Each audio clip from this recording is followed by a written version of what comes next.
समझते हैं प्लाज्मा झिल्ली क्या है या प्लाज्मा झिल्ली क्या है, कोशिका झिल्ली किसे कहते हैं, इसको समझाइए।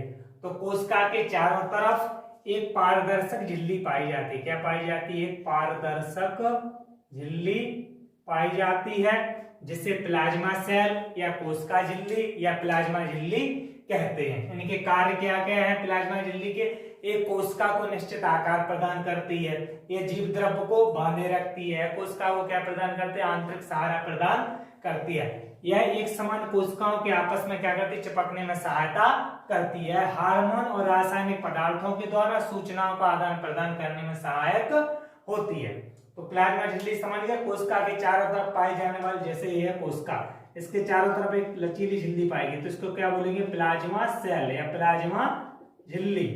कोशिका के चारों तरफ एक पारदर्शक झिल्ली पाई जाती है, जिसे प्लाज्मा झिल्ली कहते हैं। अब समझते हैं प्लाज्मा झिल्ली से संबंधित द्रव मौजिक मॉडल को समझाइए। किसको समझाइए? प्लाज्मा झिल्ली से संबंधित द्रव मौजिक मॉडल को समझाइए।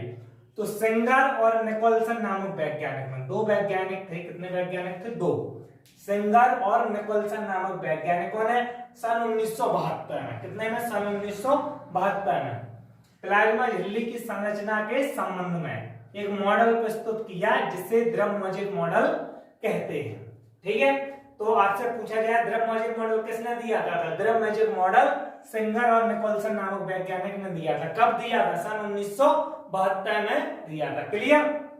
इसके बाद इस मॉडल के अनुसार प्लाज्मा झिल्ली एक अर्ध तरल संरचना है। क्या है? एक अर्ध तरल संरचना है, जिसके मध्य में लिपिड का स्तर पाया जाता है। इसके बीच में किसका स्तर पाया जाता है बेटा? लिपिड का स्तर पाया जाता है। ठीक है, यह लिपिड की परत पाई जाती है, जिसमें प्रोटीन के अणु कितने प्रकार से व्यवस्थित होते हैं? दो प्रकार से। पहला बाह्य प्रोटीन और दूसरा बेटा कहां पर है? आंतरिक प्रोटीन।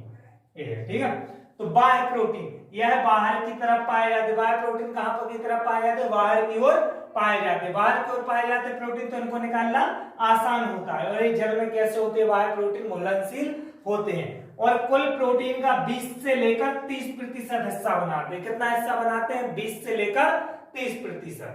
उदाहरण के तौर पर आपसे पूछा जाए कि बाह्य प्रोटीन का उदाहरण लिखे, तो स्प्रेक्टिन हो गया, साइटोक्रोम सी हो गया, आप बता सकते हैं। इसके बाद समझते हैं आंतरिक प्रोटीन। आंतरिक प्रोटीन कहां पर पाए जाते हैं? लिपिड परत के बीच में पाए जाते हैं। बीच में पाए जाने के कारण इनको निकालना आसान नहीं होता। इनको निकालना क्या नहीं होता बेटा? आसान नहीं होता है। ये लिपिड अणुओं के बीच में किसकी भांति व्यवस्थित रहते हैं? टाइल्स की भांति व्यवस्थित रहते हैं। और आंतरिक प्रोटीन कुल प्रोटीन का कितने प्रतिशत भाग बनाते हैं? लगभग 70%, 70% भाग बनाते हैं आंतरिक प्रोटीन, जैसे ग्लाइकोप्रोटीन आदि। तो ये क्वेश्चन इंपॉर्टेंट है, अच्छी तरीके से कर लें आप। प्लाज्मा झिल्ली की संरचना से संबंधित द्रव मौजिक मॉडल को समझाइए। तो सिंगर और निकोलसन नामक वैज्ञानिक ने सन 1972 में एक मॉडल प्रस्तुत किया, जिसे द्रव मौजिक मॉडल कहते हैं। इसके अनुसार प्लाज्मा झिल्ली का अर्धतरल संरचना है, जिसमें लिपिड का स्तर पाया जाता है, जिसमें प्रोटीन के अणु कितने प्रकार से व्यवस्थित होते हैं? दो प्रकार से, बाह्य प्रोटीन और आंतरिक प्रोटीन। बाह्य प्रोटीन ये बाहर की तरफ पाए जाते हैं, इनको निकालना आसान होता है, जल में घुलनशील होते हैं। और कुल प्रोटीन का लगभग कितने % भाग बनाते हैं? 20 से लेकर 30%। कितना? 20 से लेकर 30%। उदाहरण स्प्रेक्टिन, साइटोक्रोम। आंतरिक प्रोटीन एक लिपिड अणुओं के बीच में पाए जाते हैं, लिपिड परत के बीच में पाए जाते हैं। बीच में पाए जाने के कारण इन्हें निकालना आसान नहीं होता है। और ये लिपिड अणुओं के बीच में किसकी भांति व्यवस्थित रहते हैं? टाइल्स की भांति व्यवस्थित रहते हैं। और एक कुल प्रोटीन का कितने % हिस्सा बनाते हैं? 70%। कितना प्रतिशत बेटा? 70% हिस्सा बनाते हैं। उदाहरण के तौर पर तुम्हारा ग्लाइकोप्रोटीन आदि। तो 4 नंबर का क्वेश्चन है, आप अच्छी तरीके से याद करें, कक्षा 11वीं वाले। क्लियर?